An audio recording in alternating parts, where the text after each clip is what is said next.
as folks know, there's a new Tupac biopic that's going to be in theaters very, very soon. But you can't have a conversation about Tupac without Suge Knight finding a way to show up.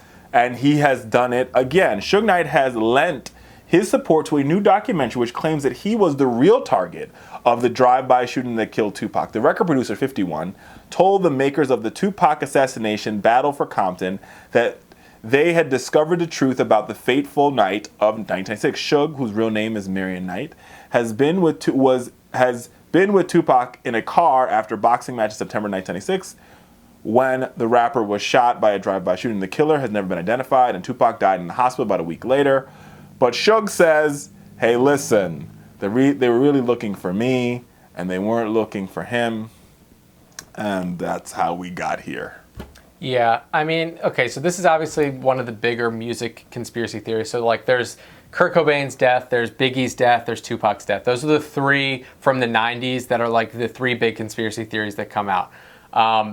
Now, this Tupac one is an interesting one because it has been explored, but because the shooting was done by what is presumed to be gang members, and there's a code of silence around this, no one's really been able to dig in too deep. Right, exactly.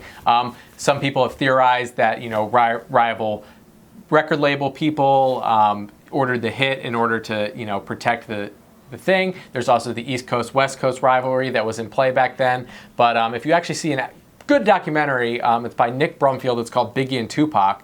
One of the things that they talk about was the fact that for the most part, Biggie and Tupac were actually much cooler than the media made it look. Yeah. Right? Like, it was kind of like a PR stunt, right? The East Coast, West Coast thing. But where it gets messy is when you start having people that are gang affiliated in the crews, it becomes really messy. Now, I don't know what happened. Suge Knight is obviously a controversial human being.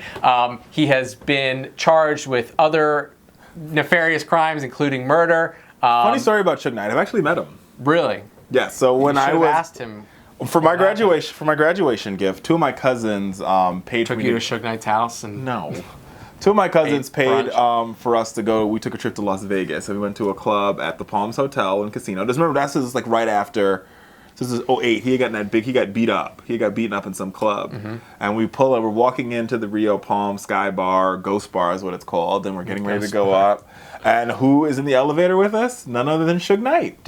So you recognized him? Or immediately. I mean, he is recognizable. Was he with security? Yeah, he had his little entourage, and we were there. And I'm like, oh, there goes Suge. I said, you know me, I also had anybody.